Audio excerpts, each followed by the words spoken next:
Derivatives એ વિનાશના હથિયાર છે. આ વાત કેટલી હદ સુધી સાચી છે? શું ડેરિવેટિવ્સ ખરેખર વિનાશ માટે જ વપરાય છે કે પછી ફાઇનાન્સ જગતમાં તેનો બીજો પર કોઈ હેતુ હોઈ શકે છે? હાય મિત્રો, આપનું સ્વાગત છે અમારા ચેનલ શારા બાય સિટી પર, આપના વેલ્થ પાર્ટનર. મારું નામ અનુજ છે અને તમે જોઈ રહ્યા છો NISM series 21 pass for sure videos. નિઝમનું જે પીએમએસ ડિસ્ટ્રીબ્યુટર્સ એક્ઝામ છે તેની વિડીયોઝ અમે બનાવી રહ્યા છીએ અને અત્યાર સુધીમાં અમે 4 ચેપ્ટર કવર કરી ચૂક્યા છીએ અને આજે આપણે ચેપ્ટર નંબર 5 અને ચેપ્ટર નંબર ની વાત કરીશું. ચેપ્ટર નંબર 5 છે ડેરિવેટિવ્સ. આ ટેબલ દ્વારા આપણે સમજીએ કે આજે આપણે ડેરિવેટિવ્સમાં શું શું શીખીશું. તો આ ચેપ્ટર વાંચ્યા પછી વાચકોને ડેરિવેટિવ્સના મૂળભૂત સંકલ્પનાઓ, ડેરિવેટિવ ઉત્પાદનોના પ્રકારો, ડેરિવેટિવ માર્કેટ્સની રચના, ડેરિવેટિવ્સનો હેતુ અને ડેરિવેટિવ્સના ખર્ચ, લાભ અને જોખમો સમજવા જોઈએ. આખા ડેરિવેટિવ્સથી લઈને જે પર છે, આ સંકલ્પનાથી લઈને જોખમ સુધી, અંડરલાઇન એસેટ સુધી આજે આપણે બધાની વાત કરીશું. તો ચાલો શરૂ કરીએ નિઝમ સિરીઝ 21 પીએમએસ ડિસ્ટ્રીબ્યુટર્સનું ચેપ્ટર નંબર 5 ડેરિવેટિવ્સ. સૌથી પહેલા આપણે શરૂઆત કરીએ છીએ વ્યાખ્યા સાથે કે ડેરિવેટિવ્સની વ્યાખ્યા શું છે. નિઝમ બુક અનુસાર ડેરિવેટિવ એ એવો કોન્ટ્રાક્ટ અથવા પ્રોડક્ટ છે જેના મૂલ્યનું નિર્માણ કોઈ બીજા એસેટ પરથી થાય છે જેને અંડરલાઇન કહેવામાં આવે છે. તો આ derivative contracts, derivative financial contracts કે ડેરિવેટિવ પ્રોડક્ટ્સ હોય છે તેમની કિંમત કોઈ બીજા અંડરલાઇન એસેટ્સ પરથી નિર્ભર હોય છે. કોઈ પણ અંડરલાઇન એસેટ હોઈ શકે છે. કયા હોઈ શકે છે અંડરલાઇન એસેટ્સ? ચાલો સમજીએ. જેમ કે મેટલ્સ હોઈ શકે છે જેમ કે સોનું, ચાંદી, એલ્યુમિનિયમ, તાંબુ, ઝિંક, એનર્જી રિસોર્સિસ જેમ કે તેલ, ક્રૂડ ઓઇલ અને તમારા products coal, electricity, natural gas. Agri commodities પર આવે છે જેમ કે ઘઉં, ખાંડ, કોફી, કપાસ. અને પછી ફાઇનાન્શિયલ એસેટ્સ જેમ કે શેર, બોન્ડ્સ અને ફોરેન ટ્રેડ. શેરના પણ ડેરિવેટિવ્સ હોઈ શકે છે અને તમારો જે નિફ્ટી ઇન્ડેક્સ છે, ઇન્ડેક્સના પણ ડેરિવેટિવ્સ હોઈ શકે છે. તો આ બધાની પોતાની કોઈ મૂલ્ય નથી. આની જે પર મૂલ્ય છે એ કોઈને કોઈ અંડરલાઇન એસેટ પરથી ડિરાઇવ થાય છે અને એ અંડરલાઇન એસેટ કોઈ પર હોઈ શકે છે જે આપણે હમણાં આ ટેબલ દ્વારા જોયા. તો આ વસ્તુઓની જે પર મૂલ્ય છે એ ડેરિવેટિવ કોન્ટ્રાક્ટ જે પર હશે. જેમ કે ગોલ્ડનો ડેરિવેટિવ કોન્ટ્રાક્ટ હશે તો એ ગોલ્ડની મૂલ્ય પરથી તેની મૂલ્ય નક્કી થશે. આગળ આ ટેબલમાં સમજશું કે કયા રીતે ડેરિવેટિવ્સમાં ટ્રેડિંગ થાય છે, કેટલો ગોલ્ડનો ભાવ છે અને એના ડેરિવેટિવ્સ એટલે કે જે ડેરિવેટિવ કોન્ટ્રાક્ટ છે તેનો રેટ શું રહેશે એ આપણે આગળ આ અધ્યાયમાં સમજીશું. જો હું ભારતીય સંદર્ભની વાત કરું તો ઇન્ડિયન કોન્ટેક્સ્ટમાં સિક્યુરિટીઝ કોન્ટ્રાક્ટ રેગ્યુલેશન એક્ટ એ ડેરિવેટિવ્સને વ્યાખ્યાયિત કર્યા છે. સિક્યુરિટી જે ડેટ ઇન્સ્ટ્રુમેન્ટ, શેર, લોન વગેરેમાંથી ડેરાઇવ થાય છે. સિક્યોર અને unsecured risk instrumental contract for differences અને કોઈ પણ પ્રકારની સિક્યુરિટી અથવા કોન્ટ્રાક્ટ જેની કિંમત પ્રાઇસ ઇન્ડેક્સ અથવા પ્રાઇસ અને અંડરલાઇન સિક્યુરિટી પરથી ડેરાઇવ થાય છે. તો જો તમે ઇન્ડિયન સિક્યુરિટીઝ કોન્ટ્રાક્ટ એક્ટની વાત કરો તો તેમાં ડેરિવેટિવ્સને લગતી બે વ્યાખ્યાઓ આપી છે.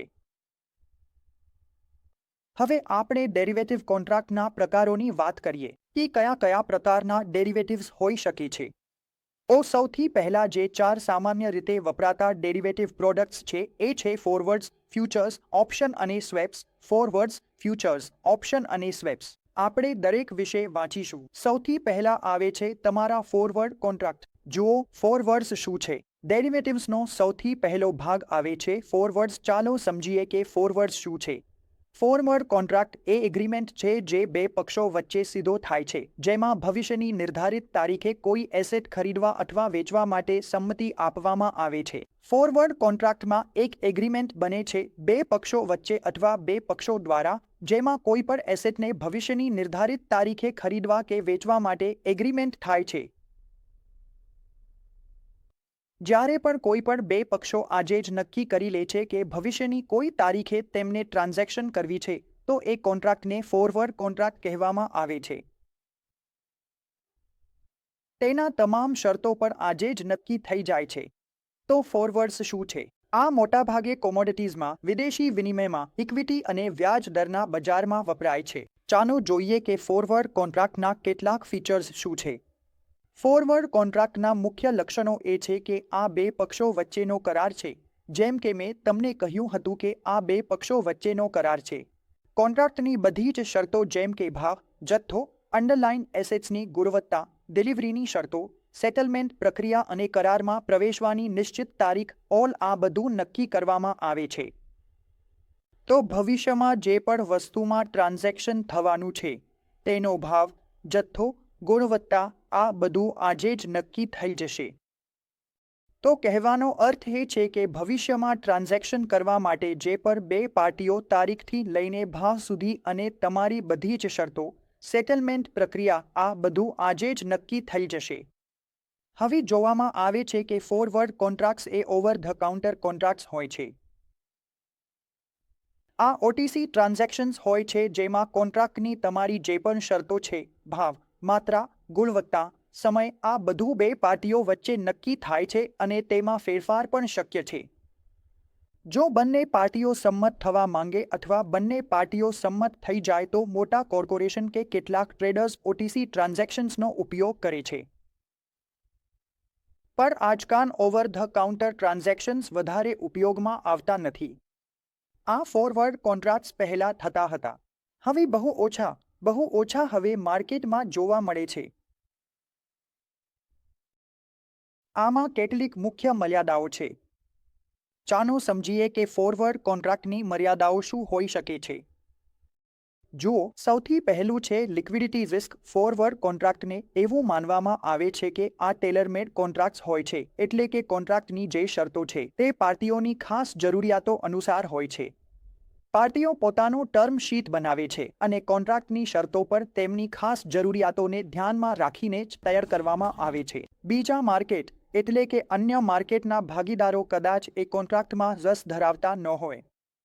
ઉદાહરણ તરીકે, જો તમારો કોન્ટ્રાક્ટ બે પાર્ટીઓ વચ્ચે થયો છે તો એ કોન્ટ્રાક્ટ કોઈ ત્રીજી પાર્ટી સાથે ટ્રાન્ઝેક્શન માટે ઉપયોગી નથી અથવા થઈ શકતો નથી, કારણ કે જે જરૂરિયાતો છે એ માત્ર એ બંને પાર્ટીઓની હતી. આ કારણથી જોવામાં આવ્યું છે કે તેમાં થોડું લિક્વિડિટી જોખમ પણ હોય છે અને કારણ કે OTC transaction over the counter transaction છે એટલે જ એ લિસ્ટેડ નથી થતા. એક્સચેન્જ પર આ પ્રશ્ન આવી શકે છે કે ફોરવર્ડ કોન્ટ્રાક્ટ્સ જે હોય છે શું એ લિસ્ટેડ હોય છે કે નહીં. તો ફોરવર્ડ કોન્ટ્રાક્ટ્સ લિસ્ટેડ અને ટ્રેડેડ એક્સચેન્જ પર નથી થતા, જેનાથી માર્કેટ પાર્ટિસિપન્ટ્સ માટે આ કોન્ટ્રાક્ટ્સને સરળતાથી એક્સેસ કરવું મુશ્કેલ બની જાય છે. આથી અહીં લિક્વિડિટી રિસ્ક પર છે, અહીં કાઉન્ટરપાર્ટી રિસ્ક પર હોય છે. ચાલો સમજીએ કે કાઉન્ટરપાર્ટી રિસ્ક શું છે. જુઓ, કાઉન્ટરપાર્ટી રિસ્ક એ છે કે જ્યારે તમારી સામેની પાર્ટી તેના કરાર મુજબની જવાબદારીઓ પૂરી ન પાડી શકે ત્યારે તમને આર્થિક નુકસાન થવાનો જોખમ. કહેવાનો અર્થ એ છે કે તમે એગ્રીમેન્ટમાં જે ટર્મ્સ એન્ડ કન્ડિશન્સ લખી હતી અથવા તમે એગ્રીમેન્ટમાં જે પણ શરતો નક્કી કરી હતી, ભાવને લઈને, જથ્થાને લઈને અને સામેની પાર્ટીને કોઈ આર્થિક નુકસાન થયું છે અથવા જે આર્થિક નુકસાન છે એના કારણે તે પોતાની કરાર મુજબની જવાબદારીઓ પૂરી પાડી શકતો નથી, તો આને કાઉન્ટરપાર્ટી કહેવામાં આવે છે.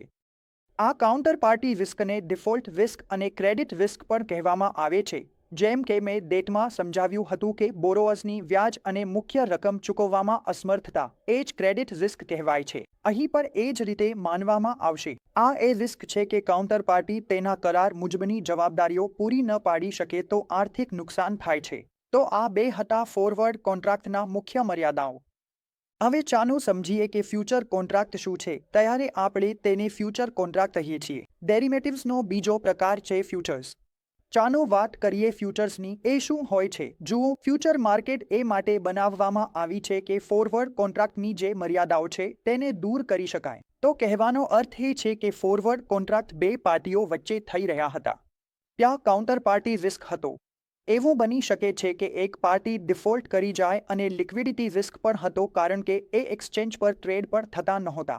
પણ સરળ રીતે કહું તો જો હું ફ્યુચર્સની વાત કરું તો આ બધા જ મર્યાદાઓને ફ્યુચર માર્કેટ અથવા ફ્યુચર ડેરિવેટિવ્સ દૂર કરી દે છે. કેવી રીતે? ચાલો એની વ્યાખ્યા જોઈએ. ફ્યુચર કોન્ટ્રાક્ટ એ એક સડન એગ્રીમેન્ટ છે જે ઓર્ગેનાઇઝ એક્સચેન્જ મારફતે કરવામાં આવે છે. બધા ફ્યુચર કોન્ટ્રાક્ટ્સ સ્ટોક એક્સચેન્જ પર લિસ્ટેડ હોય છે. આ સ્ટોક એક્સચેન્જ પર લિસ્ટ થાય છે અને તમારી બધી ખરીદી વેચાણ, પછી એ કોમોડિટી ડેરિવેટિવ હોય કે કોઈ ફાઇનાન્શિયલ એસેટ્સ હોય કે પછી સોનું હોય, બધું એક્સચેન્જ મારફતે જ થાય છે. તમારે ખરીદી વેચાણ એક્સચેન્જ પર આવીને જ પડશે. આ રીતે આ એક ખૂબ જ સંગઠિત રીત બની જાય છે. જ્યારે તમે ડેરિવેટિવ કોન્ટ્રાક્ટમાં ભાગ લો છો ત્યારે ફ્યુચર્સ કોન્ટ્રાક્ટ એક ખૂબ જ સંગઠિત કોન્ટ્રાક્ટ તરીકે જોવામાં આવે છે. અમે એવું પણ કહી શકીએ કે ફ્યુચર્સ એ સ્ટાન્ડર્ડ ફોરવર્ડ કોન્ટ્રાક્ટ છે જે એક્સચેન્જ પર ટ્રેડ થાય છે. એટલે એક રીતે એ જ ફોરવર્ડ કોન્ટ્રાક્ટને સ્ટાન્ડર્ડ બનાવીને એક્સચેન્જ પર લિસ્ટ કરવામાં આવ્યા છે. હવે એક્સચેન્જ પર કોઈ પણ ખરીદદારો છે જેને ખરીદવું છે તે પણ એક્સચેન્જ પર આવી શકે છે અને જેને વેચવું છે તે પણ એક્સચેન્જ પર આવીને પોતાનો કોન્ટ્રાક્ટ ખરીદી કે વેચી શકે છે. ચાલો સમજીએ કે ફ્યુચર માર્કેટના ફીચર્સ શું છે. ફ્યુચર માર્કેટના ફીચર્સ શું છે? સૌથી પહેલું, કોન્ટ્રાક્ટ બે પક્ષો વચ્ચે એક્સચેન્જ દ્વારા થાય છે. જેમ કે મેં તમને કહ્યું, આ કોન્ટ્રાક્ટ બે પક્ષો વચ્ચે એક્સચેન્જ દ્વારા થાય છે. અહીં સેન્ટ્રલાઇઝ ટ્રેડિંગ પ્લેટફોર્મ હશે. જેમ કે આપણા ભારતમાં એનએસઈ, બીએસઈ છે અને ડેરિવેટિવ્સમાં મુખ્ય ટ્રેડિંગ એનએસઈ પર જ થાય છે. લગભગ 90% ટ્રાન્ઝેક્શન્સ ડેરિવેટિવ માર્કેટમાં એનએસઈ મારફતે થાય છે. એટલે કે રોકાણકારોને સંપૂર્ણ સેન્ટ્રલાઇઝ ટ્રેડિંગ પ્લેટફોર્મ મળે છે. પ્રાઇસ ડિસ્કવરી ખરીદનાર અને વેચનારની મુક્ત ઇન્ટરેક્શન દ્વારા થાય છે. આ બાબતમાં તમને કોઈ પ્રકારની ફી પણ આપવી પડતી નથી. આમાં ભાવ શોધવાની પ્રક્રિયા સરળ છે કારણ કે ખરીદનાર અને વેચનાર વચ્ચેનું ઇન્ટરેક્શન ઓટોમેટિક પ્રાઇસ ડિસ્કવરી તરફ જાય છે. માર્જિન બંને પક્ષે ચૂકવવો પડે છે. માર્જિન શું છે એ વિશે આપણે આગળ વાત કરીશું. હાલ માટે હું જણાવું કે ડેરિવેટિવ ટ્રેડ માટે માર્જિન આપવો પડે છે. બંને પક્ષો એ ડેરિવેટિવ માટે માર્જિન આપે છે. પછી ભલે તમે ડેરિવેટિવ કોન્ટ્રાક્ટ ખરીદી રહ્યા હો કે વેચી રહ્યા હો, ક્વોલિટી આજે જ નક્કી થાય છે. ખૂબ જ સ્ટાન્ડર્ડ રીતે ક્વોલિટી અને ક્વોન્ટિટી બંને વસ્તુઓ આજે જ નક્કી થઈ જાય છે. તો આ હતા ફ્યુચર્સ. હવે આપણે ઓપ્શન વિશે વાત કરીએ. ઓપ્શન શું છે? ડેરિવેટિવ્સનો ત્રીજો ભાગ છે ઓપ્શન. ચાલો સમજીએ કે ઓપ્શન શું હોય છે. ઓપ્શન એ એવો કોન્ટ્રાક્ટ છે જે ખરીદનારને અધિકાર આપે છે. એટલે કે જે ઓપ્શન ખરીદે છે તેને અધિકાર મળે છે. પર એક રીતે કોઈ ફરજિયાતી નથી કે તે ખરીદી પણ શકે છે, વેચી પણ શકે છે. કોઈ પણ અંડરલાઇન એસેટને એક્સપાયરીની તારીખે અથવા તે પહેલા પર નિર્ધારિત કિંમતે પ્રીમિયમ ચૂકવીને કોઈપણ તારીખે કે કોઈપણ કિંમતે ખરીદી અથવા વેચી શકાય છે. જો તમે ઓપ્શન કોન્ટ્રાક્ટના ખરીદનાર છો તો એ તમને ખરીદવા અને વેચવાનો અધિકાર આપે છે. પણ કોઈ ફરજિયાતી જવાબદારી નથી. તમારી પાસે અધિકાર છે કે તમે કોઈ પણ કોન્ટ્રાક્ટ ખરીદી કે વેચી શકો છો. આ ઓપ્શન ખરીદનારની વાત. હવે ઓપ્શન વેચનારની વાત કરીએ. જેમ કે મેં તમને કહ્યું હતું કે ઓપ્શન ખરીદનાર પાસે હંમેશા અધિકાર હોય છે કે તે ક્યારેય પણ પોતાનું ઓપ્શન એક્સરસાઇઝ કરી શકે છે. જે ઓપ્શન વેચનાર છે તેને આ કોન્ટ્રાક્ચ્યુઅલ ફરજિયાતી જવાબદારીને માનવી જ પડશે. તો ઓપ્શન વેચનારને એક રીતે આ ફરજિયાતી જવાબદારી માનવી જ પડે છે. જ્યારે પણ તમારો ઓપ્શન ખરીદનાર તમારું ઓપ્શન એક્સરસાઇઝ કરે છે. હવે સૌપ્રથમ સમજીએ કે જો તમે કોલને શોર્ટ કર્યું છે અથવા કોલ. તમે ઓપ્શન વેચનાર છો તો સૌપ્રથમ સમજીએ કે તમે કોલના વેચનાર છો, એટલે કે તમે કોલ વેચી છે. હવે જુઓ, આપણે કોલ ત્યારે ખરીદીએ છીએ જ્યારે આપણે બજાર ઉપર જશે એવું માનીએ છીએ. એટલે કે બજાર ઉપર જશે ત્યારે આપણે કોલ ખરીદીએ છીએ. તો જો તમે વેચનાર છો તો તમને લાગે છે કે બજાર ત્યાંથી ઉપર નહીં જાય, એટલે કોલની જે કિંમત છે, કોલનું જે પ્રીમિયમ છે એ શૂન્ય થઈ જશે. એ ઓપ્શન વેચનારને એ પ્રીમિયમ જોઈએ છે. એટલે કે જો તમે ખરીદશો તો તમારી કિંમત ત્યારે વધશે જ્યારે ઇન્ડેક્સની કિંમત વધશે. પણ શું થશે જો ઇન્ડેક્સ વધે જ નહીં અથવા ઇન્ડેક્સ એ જ જગ્યાએ ઊભો રહી જાય અથવા ઇન્ડેક્સ એ સ્ટ્રાઇક પ્રાઇસની નીચે આવી જાય જે સ્ટ્રાઇક પ્રાઇસની તમે કોલ ખરીદી છે, તો એક્સપાયરીના સમયે એ કોલ સંપૂર્ણપણે શૂન્ય થઈ જશે. હા, એ શૂન્ય થઈ જશે. તો આ રીતે જે કોલ રાઇટર હશે તેમને નફો થશે કારણ કે તેમણે જે પ્રીમિયમ વેચ્યું હશે. ઉદાહરણ તરીકે, જો કોઈ કોલ 100 રૂપિયા પર ચાલી રહી છે અને કોઈએ 100 રૂપિયા પર કોલ શોર્ટ કરી છે અને માર્કેટ એ સ્ટ્રાઇક પ્રાઇસથી નીચે આવી જાય છે, તો એ કોલની કિંમત શૂન્ય થઈ જશે. તો આ 100 રૂપિયા એ કોલ રાઇટરનો નફો બની જશે. આ જ રીતે જો તમે પુટ ખરીદો છો, જેમ કે મેં હવે સમજાવ્યું, તો માર્કેટ નીચે જશે તો તમારો નફો છે. પણ જો તમે પુટને શોર્ટ કરી દીધો છે, એટલે કે તમે ઓપ્શન રાઇટ કર્યું છે, તમારો ઓપ્શન વેચી દીધો છે, પુટને વેચી દીધો છે, તો તેનો અર્થ એ છે કે તમે ઈચ્છો છો કે એ પુટ શૂન્ય થઈ જાય. જ્યારે તમારો પૈસા બનશે અને પુટ શૂન્ય થશે, જ્યારે માર્કેટ નીચે નહીં જાય. માર્કેટ જો ઉપર જશે તો એ પુટની કિંમત ઘટતી જશે, ઘટતી જશે. ઘટતી જશે અને તમે જે પણ પ્રીમિયમ ચૂકવ્યું હશે એ પુટને શોર્ટ કરવા માટે એ બધું જ તમારો નફો બની જશે. તો એક રીતે આપણે જોયું કે ઓપ્શન ખરીદનાર કોણ હોય છે અને ઓપ્શન વેચનાર કોણ હોય છે. કોલ અને કોલ ઓપ્શન આપણે જોયું કે ખરીદશો તો શું થશે અને જો તમે પુટ ખરીદશો તો શું થાય છે. કોલ સેલ અને પુટ સેલ પર આપણે જોયું તો આ બહુ વિશાળ સંકલ્પના છે અને જો તમને વિગતે વાંચવું હોય તો call option, put option. Derivatives માટે તમે NISM સિરીઝ 8A છે ડેરિવેટિવ્સની એ તમને સારી રીતે વાંચવી પડશે. પર બધા SPMS આ SPMS ડિસ્ટ્રીબ્યુટર એક્ઝામ માટે આ પૂરતું છે. જેના માટે આપણે આ વિડીયો બનાવી રહ્યા છીએ તો એટલું જ પૂરતું છે. જો તમે જુઓ તો આ અધ્યાયમાં પર બહુ વિગતવાર સમજાવાયું નથી. માત્ર વ્યાખ્યાઓથી સમજાવાયું છે અને આ અધ્યાયમાંથી 4 થી 5 પ્રશ્નો આવશે. તો જેટલું મેં તમને સમજાવ્યું છે એટલું જ પૂરતું છે. આથી વધુ વિગતમાં જવાની જરૂર નથી જ્યાં સુધી SPMSની વાત છે. પણ જો તમને ડેરિવેટિવ્સને સંપૂર્ણ વિગતમાં વાંચવું હોય તો પછી તમે NISMની સિરીઝ 8 એટલે કે સિરીઝ 8 એક્ઝામ ડેરિવેટિવ્સનું ધ્યાનપૂર્વક વાંચો. અને છેલ્લો ડેરિવેટિવ્સનો ભાગ છે સ્વેપ્સ. તો ચાલો સમજીએ કે સ્વેપ્સ શું હોય છે. જુઓ, સ્વેપ એ એક કરાર છે જેમાં બે પક્ષો ભવિષ્યની કોઈ નિર્ધારિત તારીખે કેશ ફ્લોનું નિશ્ચિત વિનિમય કરવા માટે સંમતિ આપે છે. તો જેમ કે આપણે ફોરવર્ડમાં પણ જોયું છે અને ફ્યુચર્સમાં પણ જોયું છે, એમાં બે પક્ષો આજના દિવસે જ નક્કી કરી લે છે કે ભવિષ્યમાં કોઈ નિશ્ચિત કિંમતે કોઈ ટ્રાન્ઝેક્શન કરશે. પણ સ્વેપ્સમાં થોડો ફરક છે. અહીં એ શું કરે છે? બે પક્ષો નક્કી કરે છે કે ભવિષ્યની કોઈ નિશ્ચિત તારીખે કેશ ફ્લોનું સ્પષ્ટ વિનિમય કરશે. સામાન્ય રીતે જોવામાં આવે છે કે સ્વેપ્સ ખૂબ જ સામાન્ય છે. વ્યાજ દરોમાં તો વ્યાજ દર સ્વેપ્સ ખૂબ જ સામાન્ય છે. આજકાલ ભારતમાં વ્યાજ દર સ્વેપ્સનો વધુ ચલણ નથી, પણ છતાં હું તમને સમજાવું છું. જુઓ, વ્યાજ દર સ્વેપ્સ બે પક્ષો વચ્ચે થાય છે જે પોતાનો ભવિષ્યનો કેશ ફ્લો એક્સચેન્જ કરવા માંગે છે. સામાન્ય રીતે જોવામાં આવે છે કે જે કંપનીઓ લોન લે છે, બે કંપનીઓ ફોર એક્ઝામ્પલ કંપની A છે જેને ફિક્સ્ડ વ્યાજ દર પર લોન લીધી છે અને બીજી કંપની છે જેને લોન લીધી છે માઇબોર પ્લસ 2% પર. તો માઇબોર એ રેટ છે જે બેન્કો પોતાના પ્રીમિયમ ગ્રાહકોને લોન આપે છે. એ રેટ પર તેને આપણે માઇબોર લોન કહીએ છીએ. તો એક કંપનીએ માઇબોર પ્લસ 2% પર લોન લીધી છે જેમાં માઇબોર છે એ બદલાતો રહેશે. પ્લસ તમને એ પર 2% વધારાનું પણ ચૂકવવું પડશે જે રિસ્ક પ્રીમિયમ છે જે લોન તમને સંસ્થા તરીકે આપવામાં આવી છે. એટલે માઇબોર પ્લસ 2%, બીજી કંપનીનો રેટ ફિક્સ 11%. તો ચાલો આ જ ઉદાહરણથી આપણે સમજીએ કે એક માઇબોર છે. તમારી કંપની એ છે જેના માટે માઇબોર પ્લસ 2% છે અને માઇબોર 8% છે એટલે 8 પ્લસ 2%. હવે તેને લાગે છે કે માઇબોર વધશે. કંપની એને એવું લાગે છે અને તે વિચારે છે કે હવે ફિક્સ્ડ રેટમાં જવું જોઈએ. તો તે ફિક્સ્ડ તરફ જાય છે અને બીજી બાજુ જેનો 11% ફિક્સ્ડ વ્યાજ દર છે તેને લાગે છે કે વ્યાજ દરો અર્થતંત્રમાં ઘટી શકે છે.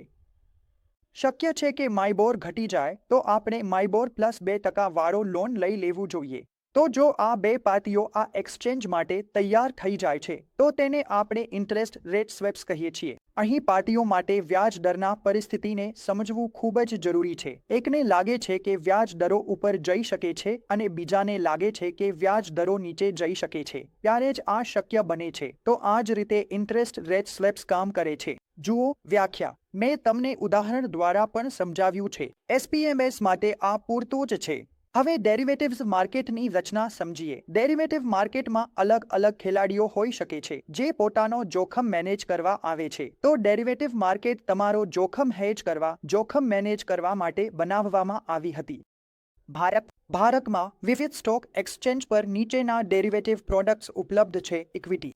જેમ કે મેં તમને ઉદાહરણ આપ્યું, ઇક્વિટી માટે ઇન્ડેક્સ ઓપ્શન છે, ઇક્વિટી માટે ઇન્ડેક્સ ફ્યુચર્સ છે, વ્યક્તિગત સ્ટોક ઓપ્શન છે, વ્યક્તિગત સ્ટોક ફ્યુચર્સ પર છે, કરન્સી ઓપ્શન પર છે, અમારી પાસે ઇન્ટરેસ્ટ રેટ ફ્યુચર્સ છે અને કોમોડિટી ફ્યુચર્સ પણ છે. તો એક રીતે ડેરિવેટિવ માર્કેટ્સમાં આ બધી વસ્તુઓ અમારી આવતી જાય છે. હવે આપણે વાત કરીએ છીએ ડેરિવેટિવ્સના હેતુની. ડેરિવેટિવ્સના મૂળભૂત રીતે 3 હેતુ માટે ડેરિવેટિવ માર્કેટ્સ બનાવવામાં આવી હતી. સૌથી પહેલું છે હેજિંગ. હેજિંગમાં શું થાય છે? તમારું નુકસાન ઓછું થાય છે. જ્યારે પણ કોઈ પણ રોકાણકારની કોઈ સ્ટોકમાં ઓપન પોઝિશન હોય છે ત્યારે તે ડેરિવેટિવ માર્કેટનો ઉપયોગ કરી શકે છે પોતાના એક રીતે ભવિષ્યના ભાવના હલચલનથી પોતાને સુરક્ષિત રાખવા માટે. ઉદાહરણ તરીકે તમને લાગે છે કે તમે કોઈ સ્ટોકમાં બહુ વધારે ખરીદી કરી છે અને હવે તમે વિચારી રહ્યા છો કે એ સ્ટોક નીચે આવી શકે છે, તો તમે તેનો ફ્યુચર શોર્ટ કરી શકો છો. એટલે કે હવે જો ભાવ નીચે જશે તો તમને ફ્યુચર્સમાં નફો થશે.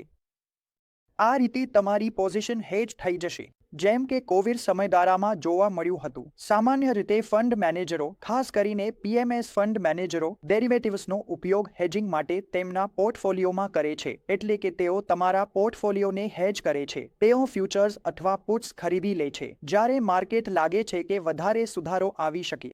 જેમ કે કોવિડના સમયમાં જોવા મળ્યું હતું, ત્યારે ફ્યુચર્સ એક રીતે હેજિંગનું કામ કરે છે. ત્યાં સ્પેક્યુલેશનનો હિન્દી શબ્દ છે સટ્ટેબાજી.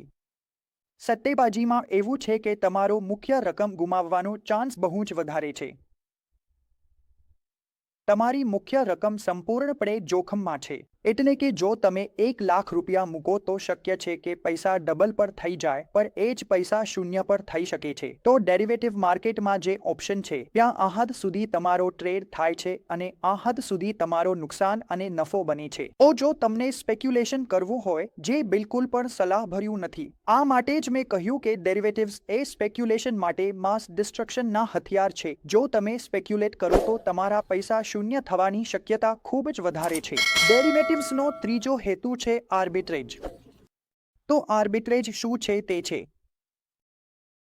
ડેરિવેટિવ્સનો ત્રીજો હેતુ આર્બિટ્રેજમાં શું થાય છે. સામાન્ય રીતે ક્યારેક જોવા મળે છે કે કોઈ સ્ટોક છે જે એનએસઈ પર છે. એવું થઈ શકે છે કે ઉદાહરણ તરીકે એ એનએસઈ પર ₹10.10 પૈસે લિસ્ટેડ છે અને બીએસઈ પર ₹10.20 પૈસે લિસ્ટેડ છે. તો આર્બિટ્રેજિંગમાં શું થાય છે. આર્બિટ્રેજિંગમાં આ 20 પૈસા કમાવાની કોશિશ કરવામાં આવે છે. આર્બિટ્રેજ તકો તમારા 2 સ્પોટ ભાવોમાં, 2 ફ્યુચર્સ ભાવોમાં અથવા સ્પોટ અને ફ્યુચર્સ ભાવોમાં હોઈ શકે છે. આ પ્રશ્ન આવી શકે છે, તો એક પોઝિશન ખરીદશું અને બીજી વેચી દેશું. એક્સપાયરીના સમય આપણે બંનેને રિવર્સ કરી દેશું. આ રીતે આપણે આર્બિટ્રેજિંગમાં પૈસા કમાઈ શકીએ છીએ. પર આર્બિટ્રેજ તકો માટે ખૂબ જ કુશળ ટ્રેડર્સની જરૂર પડે છે. આ રિટેલર્સ માટે શક્ય નથી અને તેમાં રિટર્ન પર, જેમ કે તમે જોયું હશે મ્યુચ્યુઅલ ફંડ્સમાં પર આર્બિટ્રેજ ફંડ્સ હોય છે, એ પણ 7% કરતાં વધુ રિટર્ન જનરેટ કરી શકતા નથી. તો આ આર્બિટ્રેજ તકોને માર્કેટમાં જોવું પડે છે કે એ ક્યારે આવે છે. એ પ્રમાણે ખૂબ જ હાઈલી સ્કિલ્ડ ટ્રેડર્સને ટ્રેડ કરવું પડે છે. હવે કોમોડિટીઝ વિશે વાત કરીએ. જુઓ, કમોડિટીઝ જેમ કે સોનું, ચાંદી, કાંસુ, એલ્યુમિનિયમ, સીસુ, ઝિંક અને તમારી કૃષિ કમોડિટીઝ પર, જેટલી પણ તમારી કૃષિ કમોડિટીઝ છે, બધુંમાં લિસ્ટેડ છે.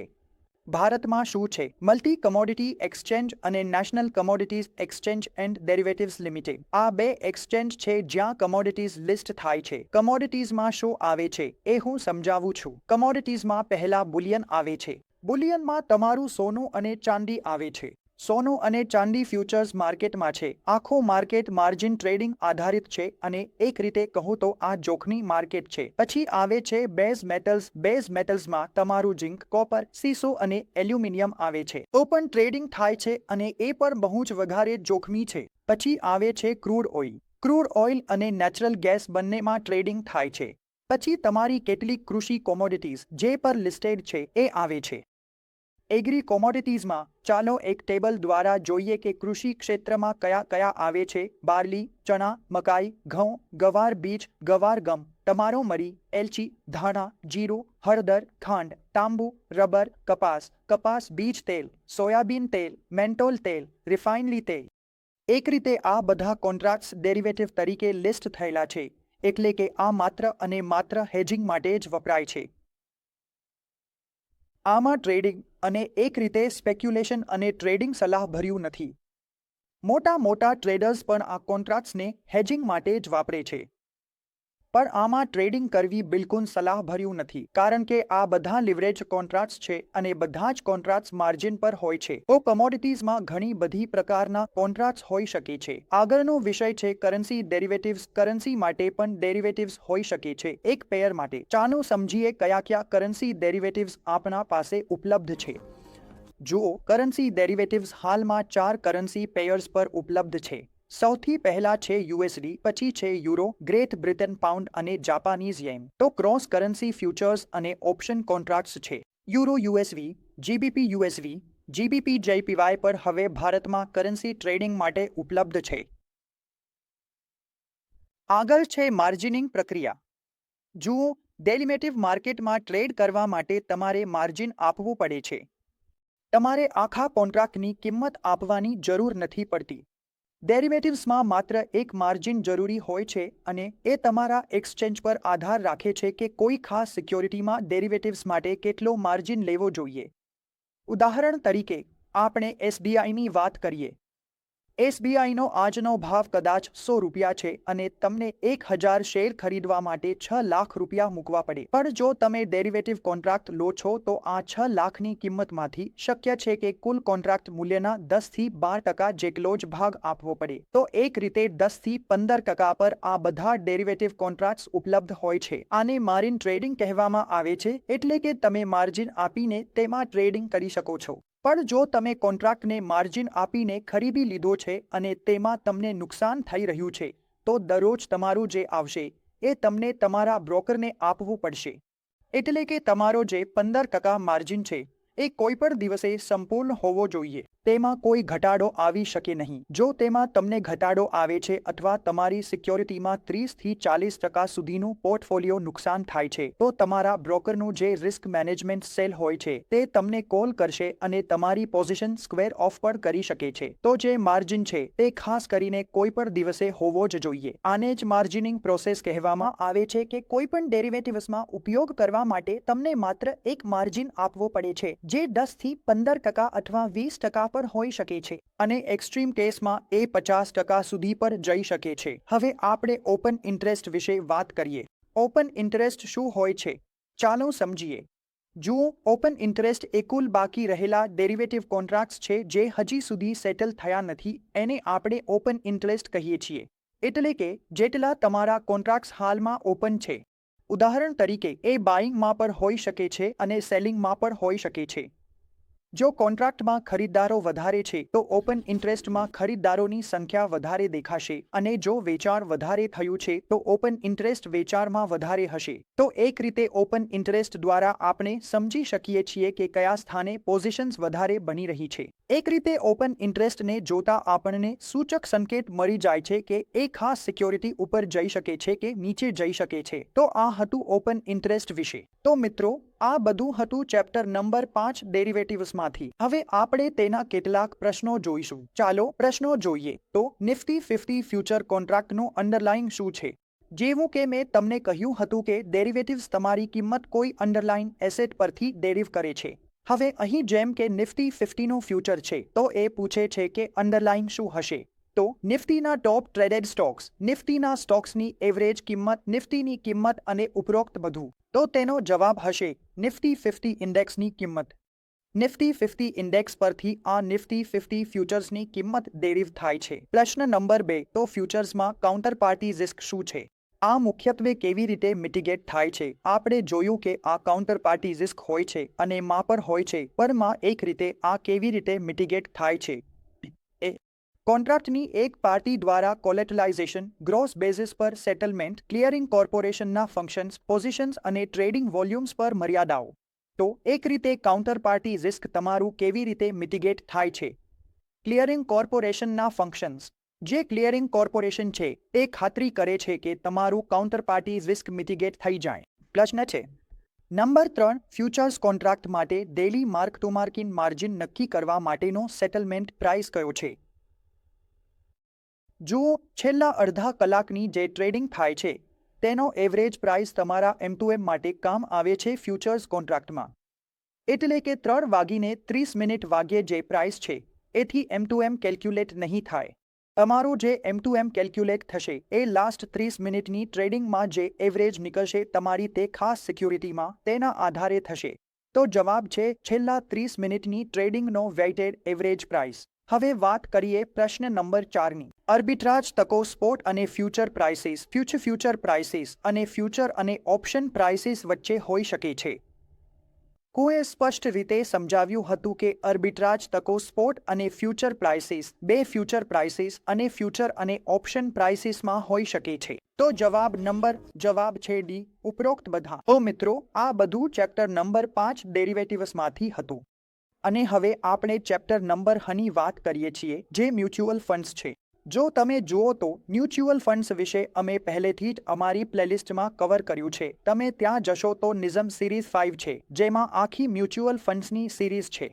બધા 12માંથી 12 ચેપ્ટર્સ અમે તેમાં કવર કર્યા છે. તમે તેને જોઈ શકો છો. આ બધા 12 ચેપ્ટર્સ વાંચીને તમે મ્યુચ્યુઅલ ફંડ્સ વિશે વિગતવાર માહિતી જાણી શકો છો. NISMની બુકમાં 6 ચેપ્ટર મ્યુચ્યુઅલ ફંડ્સના છે અને તેમાં મ્યુચ્યુઅલ ફંડ્સના પ્રકારોથી લઈને મ્યુચ્યુઅલ ફંડ્સ કેવી રીતે કામ કરે છે, સ્કીમ માહિતી, દસ્તાવેજો, જોખમ અને રિટર્ન, ફાઇનાન્શિયલ પ્લાનિંગ વગેરે જે પણ આ ચેપ્ટરમાં આવરી લેવાયું છે તે બધું અમે NISM પ્લેલિસ્ટમાં વિગતે કવર કર્યું છે. તો જો તમને છઠ્ઠો ચેપ્ટર જોવો હોય તો તમે જરૂરથી અમારી NISMની પ્લેલિસ્ટમાં જાઓ જે NISM 5 છે મ્યુચ્યુઅલ ફંડ્સ માટે અને તમે એ જોઈ શકો છો. અને અમારા ચેપ્ટર નંબર 6 માટે જે પ્લેલિસ્ટ છે NISM 5 એ જોવા માટે અમારા આઈ બટન પર ક્લિક કરો. તો આ રીતે આજે અમારા 5, 4, 6 ચેપ્ટર પૂર્ણ થઈ રહ્યા છે NISM 21 એ PMS ડિસ્ટ્રીબ્યુટર્સના.